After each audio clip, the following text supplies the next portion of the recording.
Hello friends, welcome to my channel. In this video हम revise करेंगे appointment and remuneration of managerial personnel. तो start करते हैं सबसे पहले सेक्शन 196 से, जो कि है appointment of managing director, full time director और मैनेजर। तो फर्स्ट पॉइंट ये कहता है अपॉइंटमेंट से रिलेटेड कि एक कंपनी कभी भी मैनेजिंग डायरेक्टर एंड मैनेजर दोनों को at the same time appoint नहीं कर सकती, बिकॉज मैनेजिंग डायरेक्टर के पास भी सब्सटेंशियल पावर्स होती है एंड मैनेजर के पास भी सब्सटेंशियल पावर्स होती है। तो दोनों को अपॉइंट करना इम्पॉसिबल है एक साथ। और मैनेजर यहाँ पे कोई नॉर्मल डिविजनल हेड या फिर फंक्शनल हेड की बात नहीं हो रही है। मैनेजर मतलब जो सारे ऑपरेशंस वगैरह जो भी डिविजन्स होते हैं टोटल सबको हैंडल करता है। ओके, तो उसके पास सब्सटेंशियल पावर्स होती है एंड एमडी के पास भी होती है। तो इसीलिए दोनों में से एक ही अपॉइंट हो सकता है। नेक्स्ट, उसका टेन्योर कितना होगा। तो कोई भी कंपनी अपॉइंट या रीअपॉइंट नहीं कर सकती मैनेजिंग डायरेक्टर को, होल टाइम डायरेक्टर को या फिर मैनेजर को for the term exceeding 5 years at a time. यानी एक बार में सिर्फ 5 साल के लिए अपॉइंट कर सकती है, उसके बाद 5 साल के लिए रीअपॉइंट कर सकती है। ओके, उससे ज़्यादा के लिए नहीं। एंड जो रीअपॉइंटमेंट होगा वो earlier than 1 year before expiry of इस टर्म नहीं होना चाहिए। यानी एंड ऑफ 5th ईयर उसका टर्म एक्सपायर होगा तो उसके 1 साल पहले, यानी एंड ऑफ 4th ईयर, उससे पहले हम उसका रीअपॉइंट नहीं कर सकते, उसके बाद कर सकते हैं। ओके, यानी 4th year end end of 5th year, इन दोनों के बीच का जो टाइम है वहाँ पर ही हम उसका रीअपॉइंटमेंट कर सकते हैं, उससे पहले नहीं कर सकते। एंड एलिजिबिलिटी कंडीशंस देखते हैं तो सबसे पहली कंडीशन है कि वो डिस्क्वालीफाई नहीं होना चाहिए एज़ पर सेक्शन 164, जिसमें डिस्क्वालिफिकेशंस के क्राइटेरिया दे रखे थे, उनमें से एक भी फुलफिल होता है देन वो एलिजिबल नहीं है अपॉइंटमेंट के लिए। ओके, एंड कंपनी अपॉइंट या कंटिन्यू नहीं कर सकती employment of any person as MD, WTD या फिर मैनेजर अगर उसकी एज जो है 21 ईयर्स से कम है या फिर उसने अटेन कर ली है age of 70 years. Okay, but जो 70 ईयर्स वाला क्राइटेरिया है वो उसके लिए एक्सेप्शन है कि अगर स्पेशल रेजोल्यूशन पास हो जाता है, यानी कंपनी के बोर्ड ऑफ डायरेक्टर्स चाहते हैं कि वो पर्टिकुलर पर्सन भले ही वो 70 ईयर्स का हो चुका है बट उसके पास एक्सपर्टीज़ है, उसके पास एक्सपीरियंस है, तो उसका कंपनी में रहना ज़रूरी है, देन वो क्या कर सकते हैं, स्पेशल रेजोल्यूशन पास करा सकते हैं for appointment of a person above the age of 70 years. तो स्पेशल रेजोल्यूशन पास होगा विद एक्सप्लेनेटरी स्टेटमेंट एनेक्स्ड होगा नोटिस के साथ कि वो पर्टिकुलर डायरेक्टर को क्यों हम अपॉइंट कराना चाह रहे हैं, यानी जस्टिफिकेशन क्या है for appointing such person. And suppose कीजिए कि अगर स्पेशल रेजोल्यूशन पास हो गया देन वो अपॉइंट हो जाएगा, बट स्पेशल रेजोल्यूशन अगर पास नहीं हुआ देन उस केस में एक और चीज़ हो सकती है कि हम गवर्नमेंट अप्रूवल ले सकते हैं। अगर स्पेशल रेजोल्यूशन पास नहीं हुआ but votes cast in favour जो है वो एक्सीड हो रहे हैं वोट्स कास्ट अगेंस्ट। ओके, यानी स्पेशल रेजोल्यूशन में मोर देन 75% चाहिए होते हैं वोट्स, वो नहीं मिले अपन को, बट फिर भी हमारे पास मेजोरिटी वोट्स हैं इन फेवर, देन हम क्या कर सकते हैं, सेंट्रल गवर्नमेंट से अप्रूवल ले सकते हैं। अगर सेंट्रल गवर्नमेंट सेटिस्फाइड है कि वो जो पर्टिकुलर पर्सन का अपॉइंटमेंट है वो मोस्ट बेनिफिशियल है टू द कंपनी, तो उस पर्टिकुलर पर्सन को हम अपॉइंट कर सकते हैं with approval of government. Okay, भले ही उसकी एज 70 ईयर्स की हो गई है फिर भी। एंड बी पॉइंट इज़ कि वो अनडिस्चार्ज्ड इंसॉल्वेंट है देन ऑल्सो वो अपॉइंट नहीं हो सकता, या फिर एनी टाइम एडजस्ट हुआ है एज अ इंसॉल्वेंट, या फिर वो सस्पेंड हुआ है, उसने कभी भी क्रेडिटर्स की पेमेंट सस्पेंड की है यानी पेमेंट में डिले किया है, या फिर कभी भी कंपोजिशन किया है। कंपोजिशन का मतलब कॉम्प्रोमाइज़ किया है, कुछ भी ऐसे जैसे 5 लाख के क्रेडिटर्स थे एंड उसने 2 लाख में उसको सेटल किया है, 3 लाख में, ऐसे कंपोजिशन किया है उस पर्टिकुलर क्रेडिटर्स के साथ, देन ऑल्सो वो अपॉइंट नहीं हो सकता। या फिर convicted by court in an offence and sentenced for the period of more than 6 month. Okay, यानी मोर देन 6 मंथ का इम्प्रिजनमेंट है देन ऑल्सो वो अपॉइंट नहीं हो सकता। एंड नेक्स्ट ई पार्ट में शेड्यूल 5 पार्ट 1 दे रखा है जिसमें एडिशनल एलिजिबिलिटी कंडीशंस है फॉर अपॉइंटमेंट। ओके, तो इसमें क्या होगा, ये सब कंडीशंस अगर फुलफिल होती है देन सेंट्रल गवर्नमेंट का अप्रूवल रिक्वायर्ड नहीं है, बट अगर ये सारी कंडीशंस में से कोई भी एक फुलफिल नहीं होती है देन सेंट्रल गवर्नमेंट का अप्रूवल चाहिए होगा। ओके, तो स्टार्ट करते हैं सबसे पहले फर्स्ट पॉइंट। तो फर्स्ट पॉइंट में दे रखा है कि वो सेंटेंस्ड नहीं है to imprisonment for any period even for 1 week. Okay, any period imprisonment नहीं होना चाहिए उसका या फिर फाइन नहीं होना चाहिए exceeding 1000 rupees for conviction of an offence under 19 acts. अब ये 19 एक्ट्स कौन से हैं ये दे रखे हैं यहाँ पे, इंडियन स्टैम्प एक्ट ये सारे दे रखे हैं, prevention of food adulteration act ये सारे आप रीड कर सकते हैं। तो इन सब में से किसी में भी इम्प्रिजनमेंट है उसका, या फिर उसको फ़ाइन मिला है, फ़ाइन लगा है उसको 1000 रुपीज़ से ज़्यादा का, देन सेंट्रल गवर्नमेंट का अप्रूवल रिक्वायर्ड होगा for his appointment. Okay, appoint तो हो सकता है but after approval of central government. Next is वो डिटेन नहीं होना चाहिए for any period under the conservation of foreign exchange and prevention of smuggling activities act 1974। और नीचे दे रखा है कि सब्सीक्वेंट अपॉइंटमेंट अगर उस पर्सन का होता है, देन अगर वो वापस उसने कुछ भी डिफ़ॉल्ट नहीं किया है एंड वो वापस डिटेन या कन्विक्टेड नहीं हुआ है, देन फर्दर अप्रूवल की कोई ज़रूरत नहीं है अगर उसको एक बार अप्रूवल मिल चुकी है तो। ओके, नेक्स्ट इज़ उसने कंप्लीट कर दिया एज ऑफ 21 ईयर्स एंड वो अटेन नहीं किया है उसने age 70 years. Okay, then also approval की कोई ज़रूरत नहीं है, हम ऐसे ही अपॉइंट कर सकते हैं उसको। एंड नीचे एक पॉइंट दे रखा है कि अगर उसने अटेन कर ली है एज 70 ईयर्स एंड उसका अप्रूवल हो चुका है स्पेशल रेजोल्यूशन के थ्रू, देन फर्दर अप्रूवल की कोई ज़रूरत नहीं है। ओके, बट अगर अप्रूवल नहीं मिला है अप्रूवल नहीं मिला है स्पेशल रेजोल्यूशन के through and votes cast in favour ज़्यादा है compare to votes cast against, then central government का अप्रूवल चाहिए होता है। एंड सेंट्रल गवर्नमेंट अगर सेटिस्फाई है कि वो पर्टिकुलर पर्सन का अपॉइंटमेंट मोस्ट बेनिफिशियल है टू द कंपनी, देन वो अपॉइंट कर सकते हैं। Okay, after government approval. And fourth point is he is resident in India. अगर रेजिडेंट नहीं होगा देन अगेन अप्रूवल चाहिए होगा सेंट्रल गवर्नमेंट का। एंड एक्सप्लेनेशन में दे रखा है रेजिडेंट इंडिया में इंक्लूड होते हैं वो पर्सन जो स्टे करते हैं in India for a continuous period of not less than 12 month immediately preceding the date of his appointment. Okay, या फिर ऐसे पर्सन जो स्टे कर रहे हैं in India for taking up employment in India या फिर बिजनेस या फिर वोकेशन इन इंडिया। एंड एक और एक्सप्लेनेशन दे रखा है कि SEZ में जो कंपनीज़ हैं उन पे ये पर्टिकुलर कंडीशंस अप्लाई नहीं होगी। ओके, एंड नेक्स्ट दे रखा है प्रोसीजर फॉर अपॉइंटमेंट। तो प्रोसीजर में approval by board and shareholders भी है and approval by central government भी है। अप्रूवल बाय सेंट्रल गवर्नमेंट के केसेस हमने देख लिए कि कब अप्रूवल चाहिए होगा सेंट्रल गवर्नमेंट का। ओके, तो स्टार्ट करते हैं सबसे पहले approval by board and shareholders. तो subject to provisions of section 197 जो आगे पढ़ेंगे हम, एंड शेड्यूल V का पार्ट 1 हमने पढ़ लिया है जिसमें ऐसे केसेस दे रखे हैं जहाँ पे हमें सेंट्रल गवर्नमेंट का अप्रूवल चाहिए होता है अगर वो कंडीशंस फुलफिल नहीं होती है तो। ओके, तो मैनेजिंग डायरेक्टर WTD या मैनेजर को अपॉइंट करते हैं हम, एंड टर्म्स एंड कंडीशन है जो such appointment and remuneration shall be approved, यानी जो भी टर्म्स एंड कंडीशंस है एंड उनका जो रेम्यूनरेशन है वो अप्रूव करेगा कौन, board of directors at a meeting. And after that share holders का अप्रूवल भी चाहिए होगा at the next general meeting of the company. Okay, and approval by central government, जो भी केसेस हमने पार्ट 1 ऑफ शेड्यूल V में पढ़े थे उसी में अप्रूवल की अगर ज़रूरत है, देन फॉर्म MR12 जो प्रेस्क्राइब किया गया है बाय रूल 7 उसके थ्रू हमें चाहिए होगा। With the application seeking approval from the central government shall be made with in 90 days. Okay, यानी जैसे ही अपॉइंटमेंट होगा उसके विद इन 90 डेज हमें क्या करना है, अप्रूवल लेना पड़ेगा for such appointment of MD, WTD या manager in the company. Next is inclusion of certain disclosure in notice, यानी जो भी नोटिस होगा जनरल मीटिंग का या फिर बोर्ड मीटिंग का, उसमें हमें डिस्क्लोज करना है क्या, terms and condition of such appointment and उनका रेम्यूनरेशन पेबल एंड कुछ और अदर मैटर होंगे जैसे इंटरेस्ट ऑफ डायरेक्टर या फिर डायरेक्टर्स इन सच अपॉइंटमेंट। अगर किसी डायरेक्टर का इंटरेस्ट है तो वो भी हमें डिस्क्लोज करना पड़ेगा पहले ही। एंड फाइल करेंगे हम return with in 60 days of such appointment, कौन से फॉर्म में, MR1। ओके, MR1 में हमें क्या करना पड़ेगा, फाइल करना पड़ेगा return with in 60 days of the appointment. And MR2 क्या था, जब हमें सेंट्रल गवर्नमेंट का अप्रूवल चाहिए होता है, then MR2। Okay, MR2 and ये है MR1।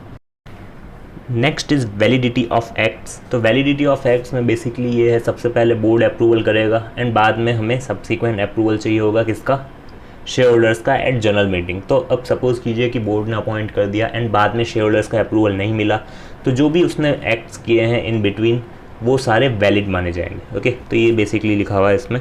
एंड नेक्स्ट एग्जाम्शन है government company and private company में। गवर्नमेंट कंपनी को कौन से एग्जाम्शन है, 196 सबसेक्शन 2 जो कि टेन्योर का था, 196 सबसेक्शन 4 जो कि प्रोसीजर का था, एंड 196 सबसेक्शन 5 जो कि वैलिडिटी ऑफ एक्ट्स था। तो इन 3 सबसेक्शन से एग्जेम्प्ट किया गया है गवर्नमेंट कंपनी को। वही 2 कंडीशन है, सेक्शन 137 एंड सेक्शन 92 में किसी भी तरह का डिफ़ॉल्ट नहीं होना चाहिए। एंड प्राइवेट कंपनी को भी एग्जेम्पशन मिला है बट इन 2 सबसेक्शन, यानी सेक्शन 196 सबसेक्शन 4 जो कि है प्रोसीजर का, एंड सेक्शन 196 सबसेक्शन 5 जो कि है वैलिडिटी ऑफ एक्ट्स का। तो ये 2, इसमें भी सेम कंडीशन इसमें भी same condition, section 92 and section 137 में किसी भी तरह का डिफ़ॉल्ट नहीं होना चाहिए, दोनों में से किसी में भी। नेक्स्ट इज सेक्शन 203 जो कि है अपॉइंटमेंट ऑफ की मैनेजरियल पर्सोनल। तो सबसे पहले दे रखा है कि फॉलोइंग क्लास ऑफ कंपनीज़, वो हम पढ़ेंगे कौन सी क्लास ऑफ कंपनीज़ को इन की मैनेजरियल पर्सोनल का होना ज़रूरी है। ओके, होल टाइम KMPs होने चाहिए फॉलोइंग क्लास ऑफ कंपनीज़ में। पहले क्लास ऑफ कंपनीज़ पढ़ लेते हैं कौन कौन सी किसकी बात हो रही है।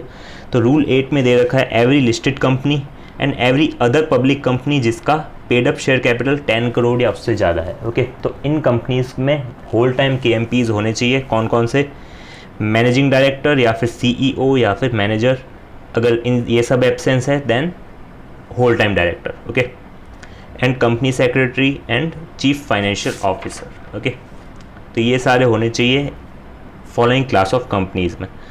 एंड एक और रिक्वायरमेंट है रूल 8A में कि हर प्राइवेट कंपनी जिसका paid up share capital 10 crore या उससे ज़्यादा है उसके पास होना चाहिए whole time company secretary. Okay, बाकी सारे अप्लाई नहीं होंगे इस पर्टिकुलर प्राइवेट कंपनी पे, but whole time company secretary होना चाहिए अगर उसकी paid up share capital 10 crore या उससे ज़्यादा है तो। ओके, एंड नेक्स्ट दे रखा है प्रोहिबिशन ऑन इंडिविजुअल जो कि अपॉइंट हो रहा है एज अ चेयरपर्सन, साथ ही साथ MD या फिर CEO at the same time. Okay, यानी वो eight the same time chairperson भी है या फिर MD या फिर CEO भी है साथ में। ओके, तो ऐसे में प्रोहिबिट किया गया है कंपनीज़ को, बट एग्जेम्पशन भी है कुछ। इसको यहाँ से पढ़ लेते हैं, इन अदर वर्ड्स यहाँ से अच्छी तरह समझ आ जाएगा। तो कोई भी person as a chairperson of the company appoint नहीं हो सकता एज अ MD या फिर CEO at the same time in that particular company. Okay, but ये जो प्रोहिबिशन है ये अप्लाई नहीं होगा इन द फॉलोइंग 2 केसेस। वो कौन सा है, पहला आर्टिकल्स ऑफ एसोसिएशन में प्रोवाइड किया गया है कि वो हो सकता है, देन वो हो सकता है। ओके, सेकंड, कंपनी जो है वो बिलोंग करती है प्रेस्क्राइब क्लास ऑफ कंपनीज़, वो दे रखी है क्या प्रेस्क्राइब क्लास ऑफ कंपनीज़ है, कोई भी पब्लिक कंपनी जिसकी paid up share capital 100 crore से ज़्यादा है, 100 करोड़ या उससे ज़्यादा है, एंड उसका एनुअल टर्नओवर 1000 करोड़ या उससे ज़्यादा है, और वो एंगेज्ड है मल्टीपल बिजनेसेस में एंड ईच बिजनेस के लिए उसने अपना CEO अपॉइंट कर रखा है। ओके, तो देन उस पर्टिकुलर कंपनी में भी ये प्रोहिबिशन अप्लाई नहीं होगा। ओके, तो ये 2 एग्जेम्पशन है, बाकी प्रोहिबिशन ये वाला है अपना। Okay, next is conditions for appointment. तो सबसे पहले condition requirement of board resolution के थ्रू वो अपॉइंट होंगे, एंड जो रेजोल्यूशन है उसमें सारे टर्म्स एंड कंडीशंस डिस्क्लोज होंगे including remuneration. Okay, and bar on multiple appointment, यानी जो होल टाइम की मैनेजरियल पर्सनल है वो होल्ड नहीं करेगा more than 1 company at a same time. Okay, except in is subsidiary, because obviously whole time KMP है, तो होल टाइम का मतलब यही होता है कि वो पर्टिकुलर फुल टाइम काम कर रहा है उस पर्टिकुलर कंपनी में, तो वो सेम उसकी सब्सिडरी में काम कर सकता है, बट उसके अलावा और किसी कंपनी में वो पोजीशन लेके नहीं बैठ सकता। नेक्स्ट इज मैनेजिंग डायरेक्टर या मैनेजर इन मोर देन 1 कंपनी। तो जो भी पर्सन अपॉइंट होगा या एम्प्लॉय होगा एज MD, तो उसमें चेक करना है हमें कि वो एक ही कंपनी में MD या मैनेजर होना चाहिए अभी। ओके, बिकॉज एक हमारी कंपनी में आ रहा है एंड एक अदर कंपनी में वो हो सकता है। ओके, तो हमें चेक करना है कि ओनली 1 कंपनी में ही वो है इस समय, और एक कंपनी वो हमारे में आ जाएगा। ओके, तो not more than 1 other company. Okay, and second is approval होगा बोर्ड रेजोल्यूशन में एंड सारे डायरेक्टर्स की कंसेंट चाहिए होगी जो भी प्रेजेंट होंगे at the meeting, and special notice of such meeting, and जो भी रेजोल्यूशन मूव्ड होगा देयर एट उसका नोटिस जाएगा सबको, ऑल डायरेक्टर्स को, then in India. Okay, next is vacancy जब भी क्रिएट होगी इस पर्टिकुलर KMP की, देन बोर्ड फिल कर देगा within 6 month from the date of such vacancy.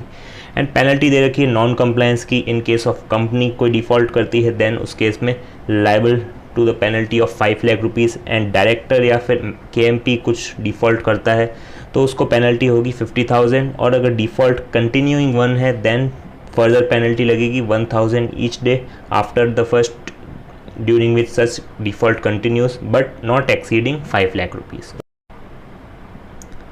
Next is section 205 जो कि है फंक्शंस ऑफ कंपनी सेक्रेटरी। तो ये आप रीड कर सकते हैं, सिर्फ इतना ज़्यादा इंपॉर्टेंट नहीं है बिकॉज CA का एग्जाम है, CS का नहीं है। Okay, next section 200 company to fix limit with regard to remuneration. Okay, तो कंपनी चाहे तो एडमिनिस्ट्रेटिव सीलिंग लगा सकती है as it may deem fit, company की मर्जी है, within the statutory ceiling. Okay, यानी जो मैक्सिमम रेम्यूनरेशन हम देखेंगे in case of profit, in case of inadequate profit, तो उसके अंदर भी अगर चाहे तो कंपनी और एडमिनिस्ट्रेटिव सीलिंग लगा सकती है अपने हिसाब से। ओके, तो सच अमाउंट और percentage of the profit of the company as it may deem fit, वो सीलिंग लगा सकती है। उसके लिए कंपनी क्या क्या चेक करेगी वाइल फिक्सिंग सच रेम्यूनरेशन? कंपनी कंसिडर करेगी financial position of the company, remuneration commission drawn by individual in other capacity, यानी अदर कैपेसिटी में वो कुछ सर्विसेज दे रहा है डायरेक्टर, देन उस केस में उसको कितना पेमेंट मिल रहा है, एंड रेम्यूनरेशन या commission drawn in any other company में अगर वो डायरेक्टर है तो उसे कितना मिल रहा है वहाँ पे, एंड प्रोफेशनल क्वालिफिकेशन क्या है एंड एक्सपीरियंस क्या है उस इंडिविजुअल का,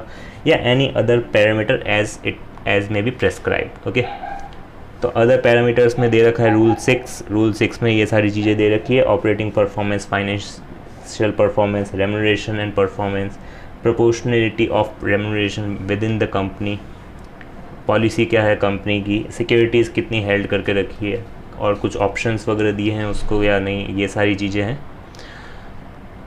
तो ये सारी चीज़ें हम चेक करेंगे before setting the administrative ceiling. Next is section 197 जो कि है ओवरऑल मैक्सिमम मैनेजरियल रेम्यूनरेशन। तो इसमें दो पार्ट होंगे, एक में होगा मैक्सिमम मैनेजरियल रेम्यूनरेशन एंड एक में होगा managerial remuneration in case of absence और इनएडिक्वेट प्रॉफिट। ओके, तो दोनों केस में पढ़ेंगे। सबसे पहले फर्स्ट पढ़ लेते हैं। तो इसमें सबसे पहले दे रखी है maximum managerial remuneration aggregate. Okay, यानी सारे directors including MD, WTD and manager in any financial year. तो ओवरऑल लिमिट दे रखी है 11% of net profit. Okay, 11% of net profit of the company. And net profit जो आप कैलकुलेट करेंगे वो कैसे करेंगे, एज पर सेक्शन 198 जो हम अभी आगे सीखेंगे। इससे ज़्यादा अगर पे करना है देन कर सकते हैं, बट हमें जनरल मीटिंग में ऑथराइज्ड करना पड़ेगा, यानी शेयर होल्डर से परमिशन लेनी पड़ेगी। Okay, in case of exceeding 11%। तो ये तो हो गया ओवरऑल लिमिट, यानी ओवरऑल कैप हो गया एक तरह से 11% of net profit. Second case, if there is 1 MD या फिर WTD या फिर manager, that is remuneration payable to 1 MD, WTD या फिर मैनेजर, देन उस केस में क्या होगा 5% of the net profit of the company. यानी एक ही MD है या फिर WTD है या फिर मैनेजर है, देन उस केस में उस पर्टिकुलर MD या फिर WTD या मैनेजर को मिलेगा 5% of the net profit. Okay, यानी मैक्सिमम इससे ज़्यादा नहीं दे सकते। इससे ज़्यादा अगर देना है then we have to pass special resolution. Okay, next, अगर एक से ज़्यादा है MD, WTD या फिर मैनेजर, देन उस केस में उन सब को मिला के कितना मिल सकता है 10% of the net profit. Okay, यानी एक ही है अगर देन 5%, एक से ज़्यादा है देन टोटल उन सबको मिला के 10% मिलेगा। अगर 10 से ज़्यादा देना है then we have to pass special resolution. Next is remuneration payable to director जो कि MD भी नहीं है न ही वो WTD है। देन उस केस में अगर कंपनी में MD या WTD है देन उनको 1% मिलेगा। अगर कंपनी में MD या WTD नहीं है देन 3% मिलेगा उनको। ओके, बिकॉज अगर कंपनी में MD या WTD है देन उनका वर्कलोड कम है, तो इसीलिए उसको रेम्यूनरेशन भी 1% मैक्सिमम मिलेगा। एंड अगर कंपनी में MD या WTD नहीं है, देन उन पे वर्कलोड ज़्यादा होगा, तो उनको 3% का कैप लगाया है। ओके, इससे ज़्यादा देना है then we can give, but only after passing special resolution. Next is, अगर कंपनी ने डिफ़ॉल्ट किया है कुछ भी in payment of dues to any bank, PFI या फिर नॉन कन्वर्टिबल डिबेंचर में कोई भी डिफ़ॉल्ट किया है या सिक्योर क्रेडिटर में डिफ़ॉल्ट किया है, देन हमें एक्सेस पेमेंट करने से पहले उनसे अप्रूवल लेना पड़ेगा from such person before obtaining approval in the general meeting. Okay, because हम उनको ज़्यादा पेमेंट कर रहे हैं जबकि कंपनी डिफ़ॉल्ट कर रही है उनके साथ, तो इसीलिए उनका अप्रूवल पहले ज़रूरत पड़ेगी, उसके बाद वो चाहें तो ज़्यादा दे सकते हैं पैसा। And exclusion of sitting fees, ये जो भी परसेंटेज है इसमें एक्सक्लूड किया गया है सिटिंग फ़ीस को, जो हम सीखेंगे 197 सबसेक्शन 2 में। Next is remuneration payable by companies having no profit या फिर इनएडिक्वेट प्रॉफिट। ओके, तो इसमें बेसिस दे रखा है इफेक्टिव कैपिटल, यानी इफेक्टिव कैपिटल जितना होगा उसके अकॉर्डिंग लिमिट सेट है। एंड लिमिट भी दो तरह की है, एक है मैनेजरियल रेम्यूनरेशन की, एक है अदर डायरेक्टर्स की। ओके, मैनेजरियल रेम्यूनरेशन में ये सारे आ जाएंगे, मैनेजर, MD, WTD वगैरह, राइट। एंड अदर डायरेक्टर्स जो है उनके लिए अलग लिमिट है। ओके, तो स्टार्ट करते हैं। सबसे पहले इफेक्टिव कैपिटल का एक्सप्लेनेशन दे रखा है नीचे कि इफेक्टिव कैपिटल कैसे कैलकुलेट करनी है। सिंपल ऐड करना है PSC यानी paid up share capital, share premium add करना है, रिजर्व एंड सरप्लस ऐड करना है, एक्सक्लूड करना है रीवैल्यूएशन रिजर्व, और टर्म लोन रीपेबल जो है आफ्टर 1 ईयर वो सारी चीज़ें ऐड करनी है। ऐसे लोन जो आफ्टर 1 ईयर रीपेबल हैं उसमें भी एक्सक्लूड करना है वर्किंग कैपिटल लोन्स। देन हमें लेस करना है non current investment, accumulated losses, preliminary expenses, then हमारा आ जाता है इफेक्टिव कैपिटल। ओके, तो इफेक्टिव कैपिटल में सबसे पहले नेगेटिव है या फिर लेस देन 5 करोड़ है, देन लिमिट दे रखी है 60 lakhs in case of managerial remuneration and 12 lakh in case of other directors, then 5 crore and above but less than 100 crore. तो ये एंड अबव ध्यान रखना, बिकॉज इफ 5 करोड़ देन ये सेकंड कैटेगरी आएगी। ओके, तो इसमें 84 lakhs and 17 lakhs, and next third में 100 crore and above but less than 250 crore, then उस केस में 120 lakh and 24 lakh, and last 250 crore और अबव, देन उस केस में 120 lakh plus 0.01% of effective capital in excess of 250 crore. Okay, तो जितना भी एक्सेस होगा उसका 0.01% हम कर देंगे, तो आ जाएगा आपका जो भी एक्स्ट्रा अमाउंट है, प्लस कर देंगे 120 lakh, देन आपका आ जाएगा maximum amount that we can give. Okay, and in case of other directors 24 lakh plus 0.01% of the effective capital in excess of 250 crore। तो सिंपल ये लिमिट्स दे रखी है, ये आपको याद ही रखना पड़ेगा, 60, 84, 120 plus 0.01, and in case of other directors 12, 17, 24 and 24 plus 0.01, and साथ में ये नेगेटिव 5 करोड़, 100 करोड़ एंड 250 करोड़, ये लिमिट्स भी आपको याद ही रखनी पड़ेगी। नेक्स्ट एक और चीज़ दे रखी है, अभी वाला जो था वो लिमिट 1 थी, अब सेकंड वाले में लिमिट अंडर B में क्या है, इसमें जो मैनेजरियल पर्सन है या फिर जो अदर डायरेक्टर है वो कंपनी में किसी और प्रोफेशनल कैपेसिटी में वर्क कर रहा है। ओके, यानी कंपनी में वो किसी और प्रोफेशनल कैपेसिटी में भी वर्क कर रहा है, देन उस केस में क्या होगा, उसका रेम्यूनरेशन, उसके लिए कंडीशंस दे रखी है, क्या उसको भी जो लिमिट A है वो एप्लीकेबल है, but only if conditions applicable. Okay, यानी जो कंडीशंस दे रखी है कि उसमें कोई भी इंटरेस्ट वगैरह नहीं होना चाहिए, उसका कैपिटल में, यानी कंपनी की जो कैपिटल है उसमें उसका कोई भी इंटरेस्ट नहीं होना चाहिए, उसकी कंपनी या फिर होल्डिंग या फिर सब्सिडरी डायरेक्टली या indirectly through other statutory structures भी किसी तरह का उसका इंटरेस्ट नहीं होना चाहिए। बट नीचे एक प्रोविज़न दे रखा है, डीमिंग प्रोविज़न जिसको कहते हैं, अगर किसी एम्प्लॉय के पास, जो कंपनी का एम्प्लॉय है उसके पास not exceeding 0.5% of paid up share capital है in any scheme formulated for allotment of shares including ESOPs जो होते हैं, तो उसको हम मानेंगे कि वो deemed to be a person not having interest in the capital of the company है। ओके, तो उस केस में हम उसको डीमिंग प्रोविज़न कहते हैं। ओके, तो ऐसे पर्सन जिनके पास लेस देन यानी नॉट एक्सीडिंग 0.05% इंटरेस्ट है कंपनी की पेड अप शेयर कैपिटल में, देन उस केस में हम उसको ऐसा ही मानेंगे कि उसका कोई इंटरेस्ट नहीं है। Okay, dimming provision. Second point में दे रखा है कि उसका कोई डायरेक्ट या इनडायरेक्ट इंटरेस्ट नहीं होना चाहिए related to directors promoters of the company और its subsidiary at any time during the last 2 years before और after the date of appointment. Okay,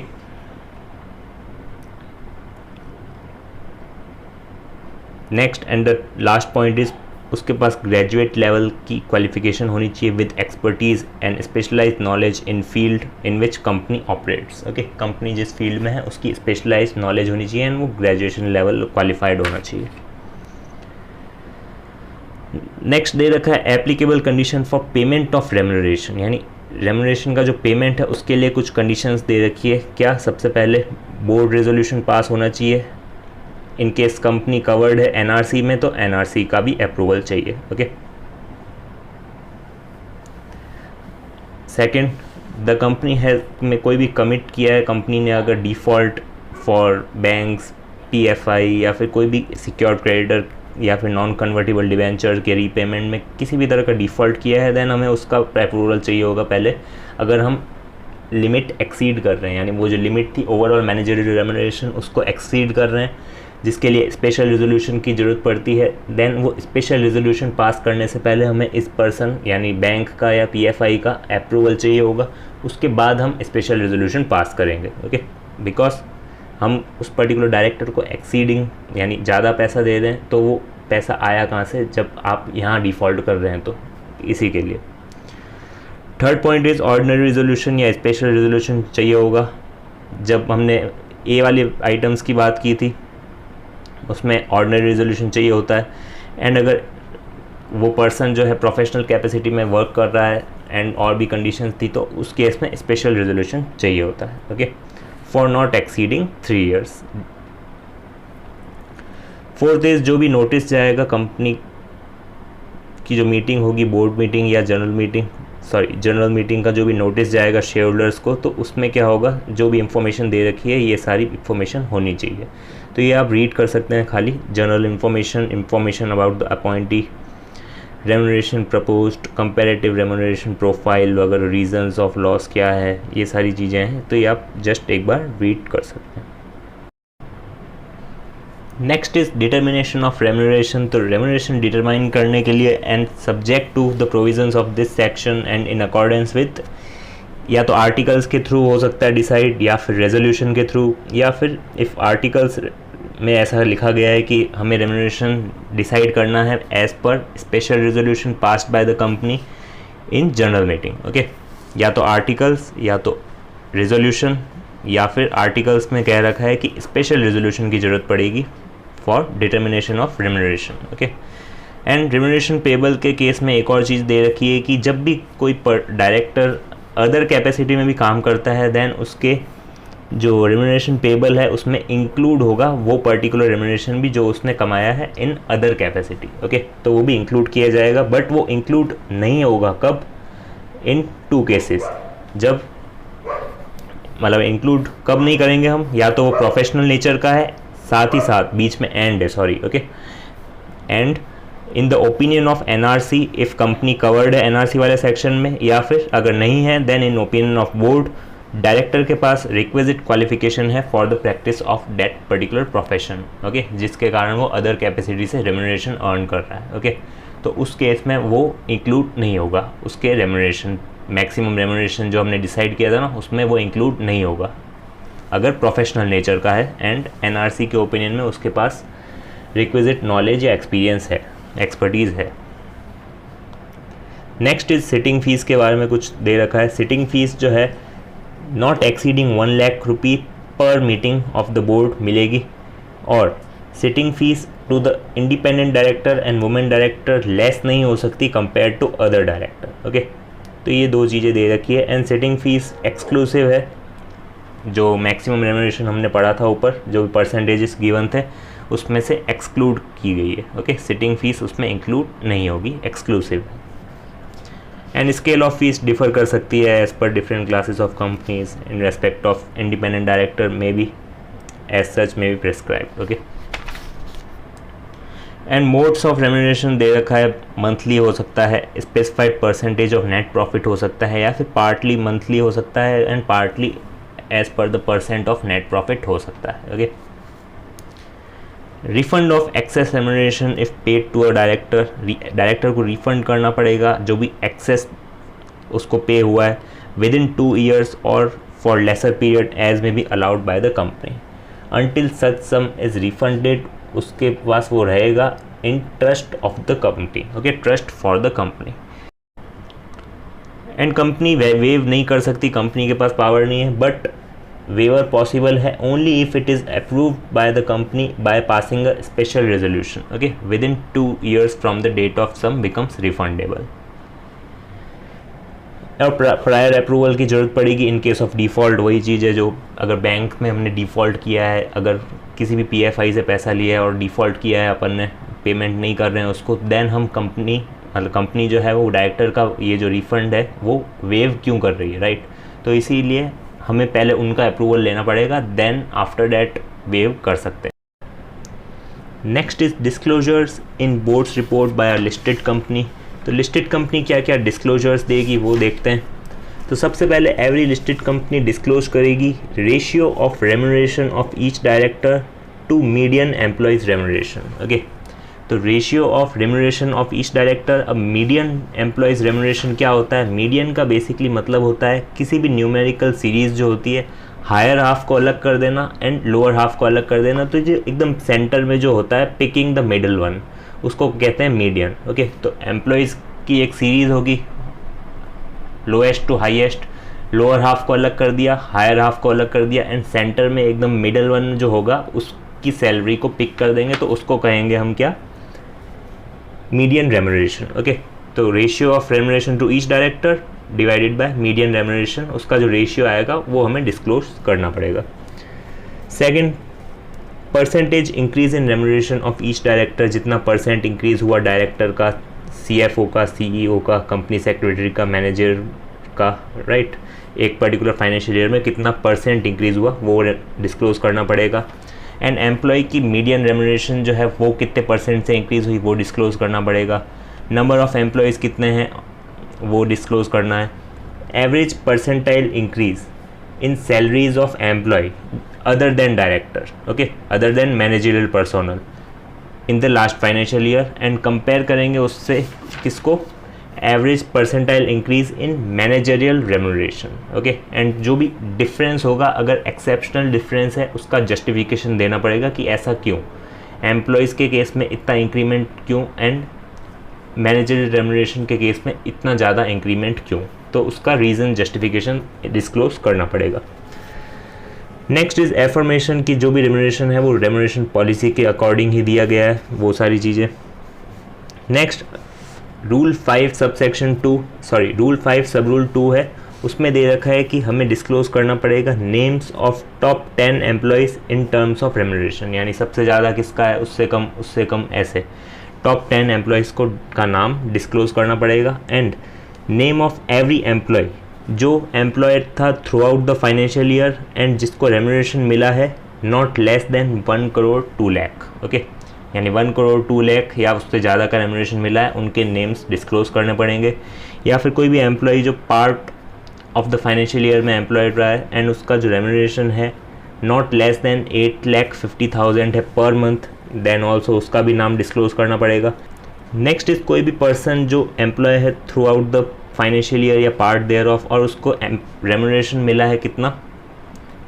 access than जो मैनेजिंग डायरेक्टर ने सैलरी ली है उससे, managing director, whole time director या manager ने जो सैलरी ली है उससे ज़्यादा उसको रेम्यूनरेशन मिला है, साथ ही साथ उसने होल्ड करके रखे हैं कंपनी में along with spouse plus dependent children not less than 2% of the equity share, then उनके नाम भी हमें डिस्क्लोज करने पड़ेंगे। क्या क्या था? उसने जो सैलरी ली है वो MD, WTD या मैनेजर से ज़्यादा है, साथ ही साथ उसके पास along with spouse and dependent children more than 2% of the equity shares है। ओके, मोर देन और इक्वल टू। नेक्स्ट इज जो भी अबव एम्प्लॉय है जिनका नाम रूल 5 में आया था, उसका designation, remuneration received, nature of employment, qualification, experience, commencement of employment, last employment held by such employees before joining the company, ये सारी चीज़ें आपको डिस्क्लोज़ करनी पड़ेगी उसके रिगार्डिंग। तो ये था डिस्क्लोजर का, आप डिटेल में भी पढ़ सकते हैं यहाँ से, वैसे मैंने यहीं से बताया सब। नेक्स्ट स्टार्ट करते हैं, premium paid in respect of insurance taken. Okay, यानी जो कंपनी इंश्योरेंस लेती है for what, on behalf of MD WTD for indemnifying any liability in respect of negligence, default या मिसफियंस या ब्रीच ऑफ ड्यूटी, कुछ भी ब्रीच ऑफ ट्रस्ट वगैरह हो जाता है इनसे, तो उसके रिगार्डिंग इंश्योरेंस लेती है कंपनी, तो वो पार्ट ऑफ रेम्यूनरेशन माना जाएगा या नहीं माना जाएगा। कौन से केसेस में, अगर पर्सनल गिल्टी प्रूव हो जाता है देन उसका पार्ट ऑफ रेम्यूनरेशन माना जाएगा। अगर गिल्टी नहीं होता है, नेग्लिजेंस होता है या फिर कुछ डिफ़ॉल्ट हो जाता है जिसमें उसकी कुछ ऐसा गलती नहीं है या फिर वो गिल्टी नहीं है, देन उस केस में रेम्यूनरेशन उसका पार्ट ऑफ रेम्यूनरेशन नहीं माना जाएगा वो particular premium. Okay, but in case वो गिल्टी प्रूव होता है देन उसका पार्ट ऑफ रेम्यूनरेशन माना जाएगा। और रेम्यूनरेशन या कमीशन परमिसिबल है फ्रॉम होल्डिंग या सब्सिडरी कंपनी, अगर कोई भी रेम्यूनरेशन या कमीशन देती है डायरेक्टर को देन वो परमिसिबल है, बट वो डिस्क्लोज करनी पड़ेगी बोर्ड्स रिपोर्ट में। Next, penalty for non compliance, defaulting person को कितना है 1 लाख, कंपनी को 5 lakh. Okay, and auditor's report में स्टेटमेंट रिगार्डिंग रेम्यूनरेशन में कुछ डिटेल्स आएगी कि रेम्यूनरेशन जो पे हुआ वो अकॉर्डेंस विद 197 हुआ, रेम्यूनरेशन जो पे हुआ in director in excess the limit laid under 197 and give such other details as may be prescribed, यानी कितना एक्सेस पेमेंट हमने किया, यानी जो लिमिट थी ना जिसमें हमने एक्सेस पेमेंट करने के लिए स्पेशल रेजोल्यूशन पास करना पड़ता है, तो उसकी भी डिटेल्स देनी पड़ेगी एंड हमें बताना पड़ेगा कि 197 को कंप्लाई किया है।